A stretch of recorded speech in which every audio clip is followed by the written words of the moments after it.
laba bersih yang lebih tinggi, ya Anda bebas dari kewajiban untuk membayar pajak penghasilan. Peredaran tidak kena pajak.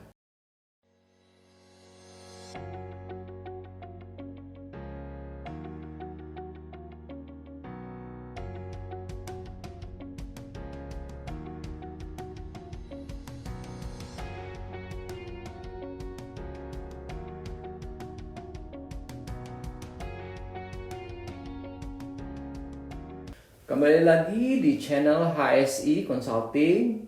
Dalam episode kali ini saya akan membahas mengenai seri kedua dari New Year Agenda for Taxation in 2022.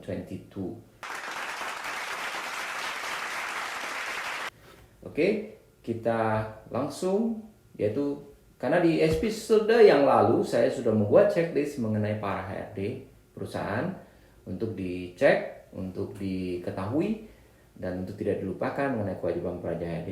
Nah, episode kali ini checklist untuk para pelaku UMKM. Nah, pelaku UMKM ini sangat menarik karena sejak tahun ini banyak sekali perubahan dan kemudahan untuk para UMKM dalam melunasi dan membayar kewajiban perpajakannya. Jadi jangan ketinggalan untuk mengecek satu persatu. Nah, namun sebelumnya saya juga akan membahas dulu mengenai apa definisi UMKM menurut pajak.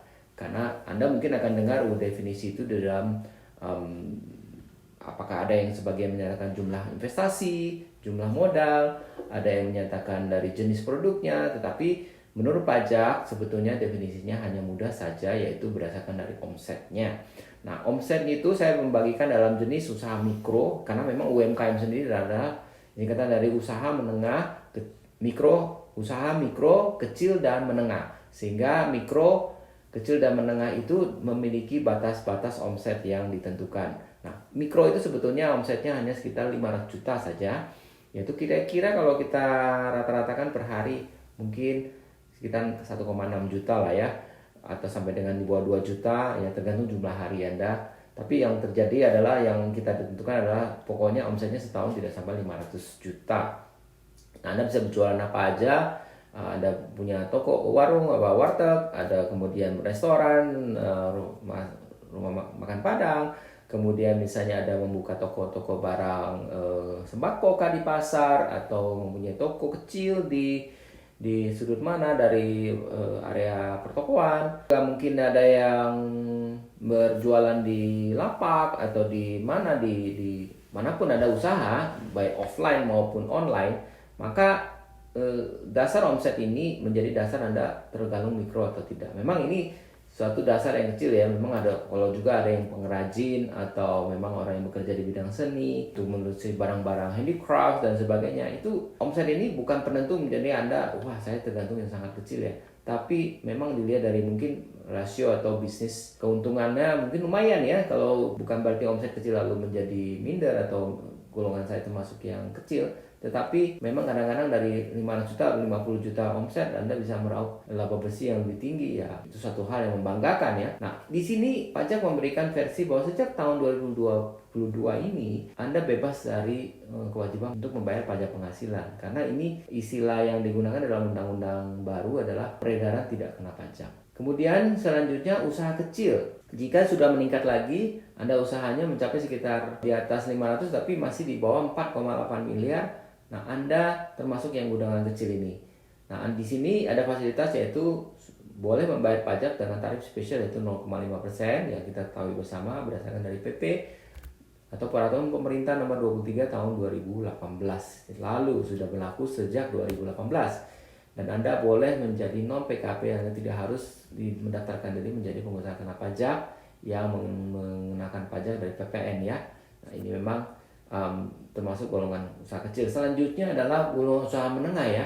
Nah, menengah ini omsetnya adalah hampir masih di bawah 50 miliar. Nah, itu Anda termasuk golongan menengah. Tetapi di sini untuk tarif spesial dari 0,5% itu sudah tidak boleh Anda gunakan, tapi Anda boleh mengenakan pajak berdasarkan dari laba yang nanti tarif pajaknya ada diskonnya nih. Diskonnya bisa mencapai sampai 50% maksimal ya. Kemudian juga karena dianggap sudah menengah dan ada batas PTKP, seorang PKP yang harus sudah dilalui, Anda harus memang diminta dan memang harus ya untuk mendaftarkan diri menjadi pengusaha kena pajak dan mengenakan PPN 10% dari produk Anda. Dan satu yang saya mau catat bahwa nanti sekitar bulan April, jika Anda sudah PKP, maka tarif pajak yang dikenakan atas PPN itu sudah berubah menjadi 11%, dan itu sesuai dengan rencana dari Undang-Undang Harmonisasi Perpajakan yang sudah terbit sejak akhir tahun 2021 lalu ya. Nah, sekali saya juga mencatat bahwa pengertian UMKM di dalam episode kali ini itu sebenarnya akan tidak termasuk beberapa jenis profesi atau jasa ya. Nah, jasa-jasa yang disebut di dalam 11 area ini ya, itu nanti kita akan bahas dalam episode berikutnya. Mereka tidak termasuk di dalam episode kali ini. Karena omset yang dari mereka, walaupun mereka punya omset sekitar 4,8 atau di bawahnya, itu mereka tidak akan mendapatkan fasilitas pajak seperti yang UMKM ini ya. Jadi itu contoh misalnya saya juga sebagai konsultan pajak. Nah, saya termasuk di dalam jenis yang bukan UMKM ya, karena saya berpajak digolongkan sebagai tenaga ahli yang melakukan pekerjaan bebas ya. Termasuk di antara rekan-rekan saya sejenis di sini adalah pengacara, akuntan, arsitek, dokter bahkan. Karena dokter saya tahu banyak sekali di berpraktek di rumah sakit itu sebenarnya bukan pegawai, tapi mereka merupakan partners daripada rumah sakit ya. Di mana mereka juga nanti akan dipotong walaupun ada PPh 21, tetapi PPh 21 mereka tarifnya khusus nih ya. Nanti kita bahas lebih lanjut ya. Juga termasuk artis, konten kreator seperti YouTuber, selebgram dan sebagainya. Dan ini saya mengingatkan kembali, sebetulnya saya juga membahas khusus perpajakan mengenai para konten kreator dan YouTuber ya. Anda bisa simak di beberapa episode saya yang lalu. Kemudian ada MM leaders, insurance agent, Anda juga seorang artis, seorang penulis buku, researcher, translator, kemudian pengajar, penceramah ya. Itu termasuk nanti kita bahas dah dalam episode berikutnya. Nah, checklist untuk UMKM sekarang ya, saya langsung aja sekarang. Checklist pertama ya, tentu yang kita mau mengingat Anda adalah tolong lunasi pajak Anda tahun 2021 lalu ya. Karena ini sudah awal tahun 2022, biasanya kembali Anda bisa merekap kembali berapa omset Anda selama tahun lalu, dan pelunasannya memang harus bulanan ya, karena UMKM pelunasan pajaknya bukan tahunan, bukan setahun sekali. Itu untuk SPT pemasukan, tetapi untuk bayar pajaknya itu harus secara bulanan. Yaitu saya memberi contoh di sini pakai 100 juta omset Anda per bulan, dan tarif UMKM langsung dikali 0,5. Kemudian batas waktu pembayarannya adalah tanggal 15 bulan berikutnya. Nah, ini sudah ilustrasi sederhana. Untuk membayar pajak ya, saya juga sekarang sangat dimudahkan. Anda tinggal masuk ke situs dari e-filing pajak dan mencari tombol e-billing di sini ya. Dari tombol-tombol yang ada, Anda bisa melakukan create e-billing. Jadi membayar pajak dengan mudah. Sesudah create e-billing terposting, Anda membayar pajak untuk bulan apa dan berapa jumlahnya, nama NPWP Anda tergantung. Nah, itu langsung bisa bayar, karena itu e-billing Anda masuk di dalam sistem perbankan dan Anda bisa masuk langsung. Next adalah pergi ke ATM dan membayar pajak di situ. Jadi ini sangat mudah. Nah, kemudian checklist nomor 2 adalah ya, sesudah Anda bayar pajaknya jangan lupa ya, sudah sampaikan SPT tahunan 2021 Anda. Dan deadline-nya seperti kita ketahui bersama adalah masa 3 bulan dari berakhirnya tahun pajak lalu, yaitu 31 Maret 2022 ini. Jadi guys, jangan lupa dengan memanfaatkan e-filing, akses Anda. Kalau Anda lupa dengan password segala macam, Anda bisa forget password, ingat kembali Anda dulu pakai email apa gitu. Checklist nomor 3 ya adalah bagaimana kita menentukan nih tahun pajak 2012 kita bayar pajaknya gimana nih? Kita masih boleh nggak bayar pajak pakai 0,5%? Nah, jawabannya sebetulnya belum tentu ya. Apa yang harus dilihat dulu? Pertama, checklistnya adalah cek dulu sebenarnya tahun 2021 dulu itu omsetnya masih 4,8 miliar apa enggak. Jadi kalau memang masih di bawah 4,8 miliar itu boleh ya. Ya itu. Jadi memang basisnya adalah omset tahun lalu. Oke. Kemudian juga menggunakan bahwa Anda harus, ya saya mengatakan sekali lagi bahwa di dalam tarif spesial ini sebenarnya tarif yang tidak akan selamanya ya, karena ada batas waktunya, yaitu 7 tahun untuk orang pribadi, 4 tahun untuk wajib pajak dalam bentuk Anda bisa punya firma atau persekutuan dengan teman-teman Anda, kemudian bentuk CV ya. Kalau Anda mendirikan PT kecil atau PT perseroan terbatas yang perorangan itu juga ada batasnya, itu hanya 3 tahun dari sejak Anda menggunakannya pertama kali.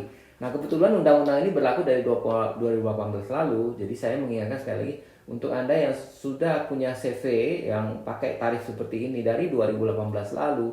Nah, kalau kita hitung dari 2018, 19, 2020, maka di 2021 ini ada tahun keempat, yaitu tahun SPT tahun lalu. Nah, sekarang tahun kelima untuk CV itu sudah tidak boleh Anda menggunakannya. Jadi, bagaimana caranya nih kalau saya sudah tidak boleh menggunakan 0,5? Ya, gunakan dengan tarif lama, tarif baru, tarif PPh umum ya, yaitu tarif khusus yang dimana tadi saya jelaskan ada diskonnya bisa mencapai 50%. Oke? Nah, jika omset saya gimana nih kalau tahun lalu ternyata udah bagus nih, ya congratulations ya, berarti omset sudah meningkat walaupun pandemi, Anda makin bagus omsetnya ya. Ini saya mencatat banyak sekali teman-teman di sini justru omsetnya malah naik di zaman pandemi karena orang lari dari belanja di pasar atau belanja di toko-toko offline atau di mall menjadi belanjanya di dalam menggunakan itu ya, marketplace ya. Jadi itu justru di situ teman-teman yang membuka lapak di marketplace justru menuai omset yang makin baik. Nah, congratulations satu hal, tetapi jangan ingat bahwa Anda mempunyai kewajiban yang agak berbeda ya, karena walaupun SPT Anda tahun 2021 boleh tetap pakai 0,5 ya. Jadi misalnya Anda punya omset menjadi 6 miliar nih. Jadi yang sisa yang di atas 4,8 itu yaitu sebesar 1,2 miliar. Itu boleh nggak bayar pajak pakai yang 0,5? Tetap boleh ya. Karena penentuan dari boleh atau tidaknya itu dipotong dari setahun tahunan ya. Yaitu jadi sudah selesai tahun 2021 boleh, masih boleh ya. 1,2 masih pakai 0,5% boleh. Tetapi untuk tahun 2022 itu tahun sekarang ini itu nggak boleh pakai lagi tuh.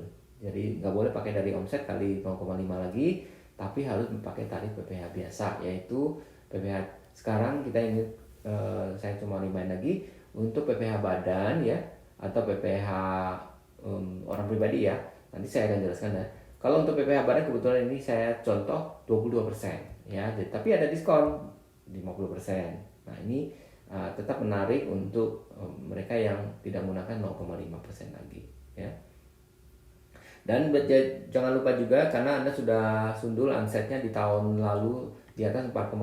Nah, itu juga batas dari non PKP-nya sudah terlampaui sehingga Anda diminta dengan sukarela untuk mendaftarkan diri sebagai pengusaha kena pajak ya, untuk dikenain PPN. Nah, jangan lupa seperti itu karena ada orang bilang, waduh jangan dong Pak, saya kalau nanti kenain pajak dari omset saya tambah 10% naik harga, nanti customer saya pada lari semua karena saingan saya juga nggak pakai 10%. Nah, itu salah satu yang mungkin membuatkan struggle ya, tapi kewajiban peraturan pajak seperti itu.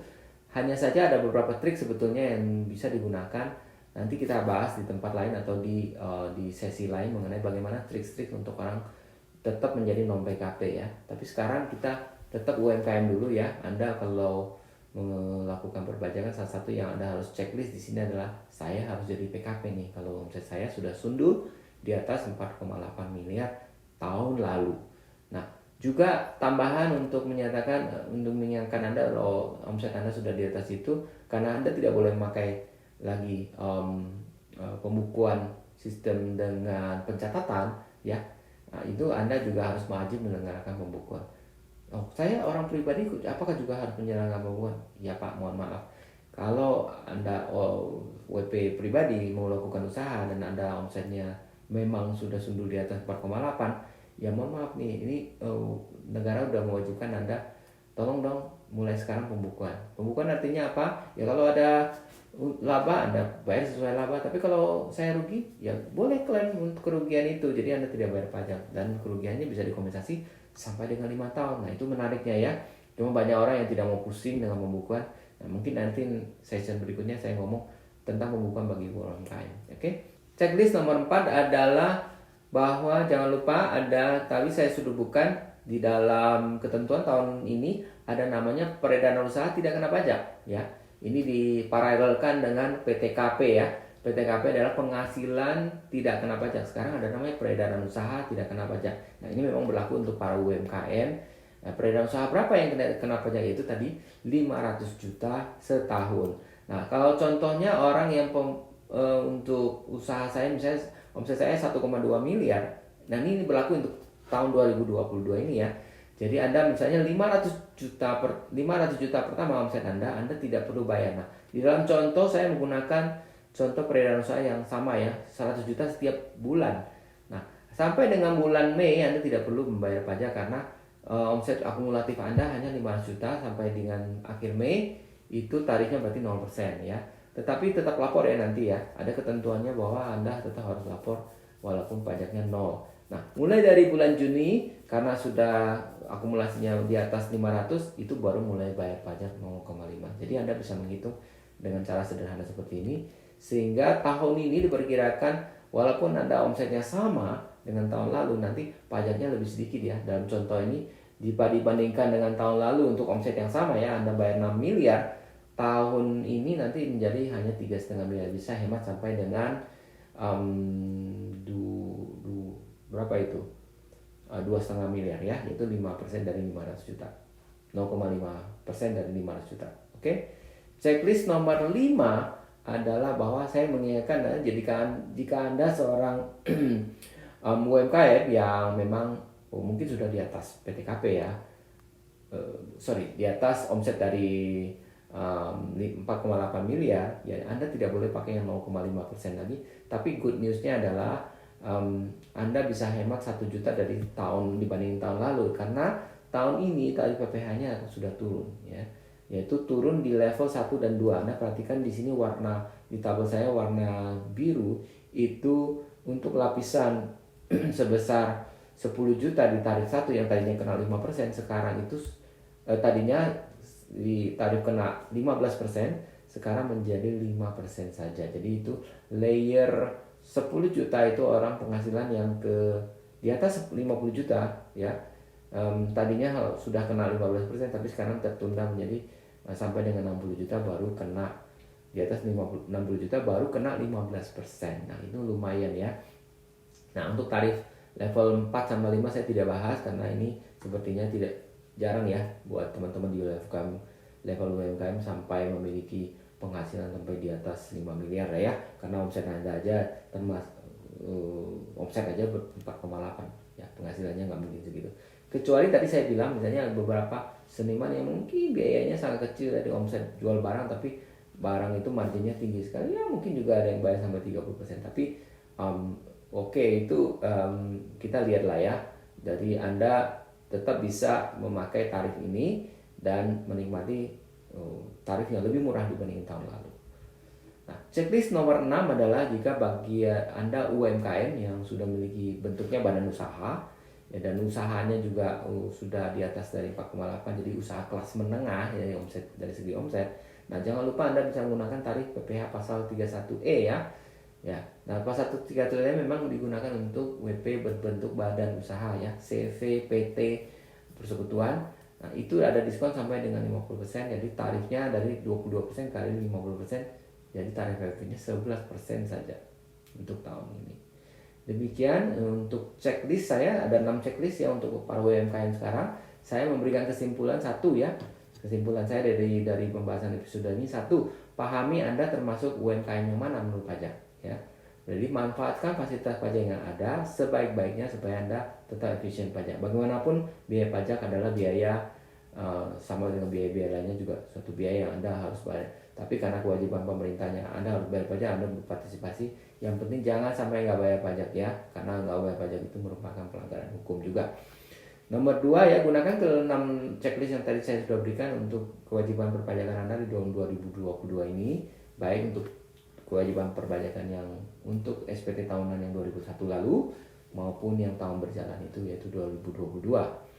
Nah, ketiga digunakan tarif spesial 0,5% dan peredaran usaha tidak kena pajak yang sesuai dengan syarat dan ketentuannya ya. Syarat ketentuan tadi sudah disediakan sekias, ada batas waktu dan juga selama omsetnya terpenuhi menurut definisi dari Per 23 tahun 2018 tadi, yaitu 4,8 miliar per setahun. Oke.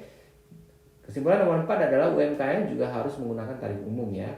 Yang sudah menggunakan tarif umum, PPh umum itu tarif yang tadi ya. Untuk orang pribadi pakai 20 tarif yang itu ya, berlapis 5 tarif. starting dari 5%. Tapi kalau untuk PPh badan tarifnya ya, yaitu pakai 31F, tarif efektif 11%. Nah, banyak kemudahan dan diskon yang sudah saya sampaikan kepada Anda. Jadi jangan terlalu takut membayar pajak atau menghindar dari pajak, karena kalau makin dihindar kita makin susah nanti, makin tidak nyaman ya.